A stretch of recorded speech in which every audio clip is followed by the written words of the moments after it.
Yan, magandang araw naman sa inyong lahat mga ka-native. So, ngayon, topic natin kung maganda bang sideline itong pag-aalaga ng manok, no? Ah, nag-umpisa lang talaga ako nito sa sideline lang hanggang naging full-time na ako. Yan, no? Pero sa ngayon kasi, mas yung iba ginagawa nila, ah, part-time na, no? May part-time na sila, nagtatrabaho pa. Yan. Yun yung mas maganda. Ako kasi, isa kong ama na nagbabantay ng anak ko. So, full-time ako sa pamilya. And full-time din ako sa pag-aalaga ng manok. Yan, no? At may extra time ako as content creator para makatulong din sa knowledge dito sa pag-aalaga ng manok, na makatulong ako sa iba na mga nag-aalaga ng manok. Yan. At mga diskarte ko dito sa pag-aalaga ng manok. So, yung kinagandaan dito, no, as na meron kang part-time na ganito, no, habang nagtatrabaho ka, no, meron kang marami kang source of income, no. Dahil nga halimbawa nagtatrabaho ka, no, may sahod ka, no. At the same time, yung manukan mo kumikita din, no. Kumikita ka kung malalaki na yung manok mo. Siyempre dapat quality first, no? Kasi nga hindi ka kikita kung hindi quality yung inyong manok. Kasi nga kapag quality, babalik-balikan ka ng inyong customer. So ganun 'yun. So yun lang yung ko dati, yung gusto kong ipalabas, dapat quality first dapat. Ako ang dami kong dati bumibili din ako ng nung unang-una talaga, bumibili ako ng hindi masyadong maganda, no? Kasi nga hindi pa kaya ng budget ko mag-avail ng mga napakagandang quality manok, no? So, yung ginawa ko, tamang quality lang hanggang sa naging quality na. Yan. Hanggang sa nabuo na natin 'tong mga setup na ganito, no? Quality na talaga. Yan, mga ganitong setup. Ako po dito, ang dami kong classic manok, no? Daming purpose, may mga pangsayaw, no? May pang meat and egg, yan, may pang show, yan. Ganun yung manuka natin, no? Kasi nga para one stop buy po yung purpose natin. Yan. Bakit nga ba one stop buy pa? Iba-iba kasing buyer, iba-iba din po yung mga hilig nila. Yan. Kaya dapat yung mga hilig ng buyer natin, basta malakas lang sa merkado, marami naghahanap na buyer, yan, alagaan natin. Yan. Kasi nga kapag inalagaan mo rin yung gusto ng isang buyer lang, no, nag-alaga ka na, naparami ka, siya lang yung gustong bumili. So, dapat alam nyo rin ano yung mga malalakas sa lugar ninyo. Yan, paano malaman, no? Nakadepende sa inquiries. So, dito sa mga nagtatanong sa atin, yung marami talaga, yan, Rhode Island, mga ganitong klaseng manok, yan, nakikita nyo ngayon, yan, madami tayo yan. Sa ngayon, yung mga ganyan kong klaseng manok, nasa, almost 400 heads na, no, kasali na yung sisiw. Yan. So, medyo marami na. Yan, siya yung pinaparami ko dahil malakas din po yung market. Ito naman, sa mga heritage chickens natin for meat and eggs, ito pala yung meron ako. Yan, bakit nga ba? Sobrang lakas, may umorder sa akin, napakadaming sisiw, no? Kaya sold out na ako hanggang next month. Yun yung problema ko sa ngayon. Kaya talagang meron akong isang linggo na harvest. Yan. Kapag may isang linggo na harvest, siguro kapag makaharvest ako ng mga 70 to 100 sa isang linggo na 70 to 100 lang, kasi nga konti lang naman yung breeder natin at hindi na kasali yung mortality doon. Yan, no? I mean, kasali na yung mortality doon, no? Bali, malinis lang tayo na 70 to 100. Goods na yon, palalakihin natin dun sa range natin at gagawing breeders. Yan, no?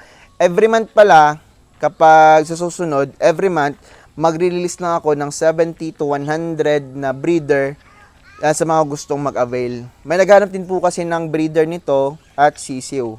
So ako, breeder, pwede tayo mapalabas.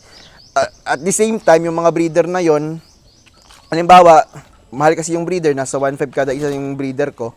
Kasi nga, 1.5 kada isa, kasi nga hindi ako nabibigay dito ng mumurahing patuka. Sisiw pa lang, premium feeds yan hanggang paglaki. So, ganyan ako ka-stricto ngayon sa pagbe-breeding at kompleto talaga sa bakuna. No, sisiw pa lang kompleto na. Ganyan ako mag-alaga.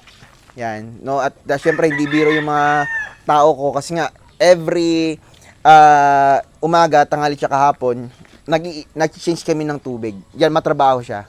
Para lang po mas maganda yung fertility at maganda yung sisiyo na mo-produce, no, ng ating mga breeders. So, ganyan tayo ka-stricto. And halimbawa man lang merong mga ipaparest natin sila, no, papahinga natin yung mga breeders natin, may range tayo sa kanila. Which is ito yung range nila. No, dito sila magpapahinga at magpapatubo ng mga balahibo nila. Halimbawa may nakalbo, paborito siya ng lalaki, nakalbo siya. Gusto natin iparest, dito siya sa range natin. No. Ganon yung yung purpose ng ating ranging area. So dalawa na ng ranging area ko, no. Dito para sa mga inahin ko sa pangsayaw at saka sa mga giants, kabila naman mga heritage chickens natin. Yan, no. So hindi biro yung gastos natin dito sa breeders kasi yung purpose natin makapag-produce ng mga materyales na maganda. Yan, no. Yan, sa sisiw pa lang, heat lamp yung ginagamit natin, hindi na tayo gumagamit ng mga yung mga yellow na bulb, no. Yan, ginagamit natin heat lamp. Yan. Mahal yung kuryente pero okay lang. Yan, importante masigla yung mga sisiw natin. Mas maganda yung nakukuha nilang init. Yan, ito yung mga show type naman natin, no, na gagamitin din natin, no, sa yung ibang anak nito isasalpak natin sa mga heritage chickens natin, no. Sobrang magaganda yung natin. Ito naman Jersey Giant natin, napakalaki. Yung anak nito ng mga ito sold out na po, no. So ganyan po kalakas yung ating bintahin, no. Ito naman, pwede nyong i-follow ako sa natin, sa Facebook page natin. Yan, may Facebook page tayo na PNC Game Farm, no. Pulo-Mulok Game Chicken. I-follow nyo lang, no. So doon lang ako active. Dito ako sa YouTube bawal i-promote yung mga ganitong klaseng manok. Yan. No, so hindi biro, no. Incubators natin, bill natin sa kuryente nasa 8,000 na mahigit. Yan.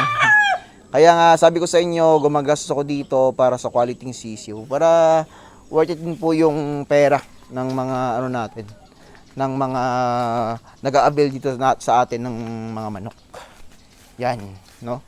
So, yun lang yung gusto kong i-topic ngayon, no. Napakaganda po ng pagkakitaan nitong manok. Yan, lalo na kapag maraming ka manok kasi halos lahat ng tao mahilig talaga sa manok. Importante lang yung alagaan mong manok is yung madami naghahanap. No, wag kang alaga na 2, 3 or 10 lang yung naghahanap. Dapat more than 10 yung maghahanap sa inyo. Yan. Or sa lugar ninyo, ano may yung malakas na manok, yan, yun yung alagaan ninyo. Yan, dito sa lugar namin, Rhode Island, Black Ostolorp, pero maraming inquiries yung red kung pala sa black. Yan, at ganitong klaseng manok. Yan, Giants, show type, Jersey Giant, yun. Yun yung mga mabenta sa akin, no? So, pwede nyo gayahin yon kung dito lang kayo sa malapit sa lugar namin. Pero sa ibang lugar, no, magtanong din kayo anong mga manok yung mga malalakas na ibenta sa market ninyo. So, yun na po mga kanitib. Maraming salamat po. No, sana makatulong itong advice ko at tip ko para sa inyo. Maraming salamat. God bless po sa inyo lahat.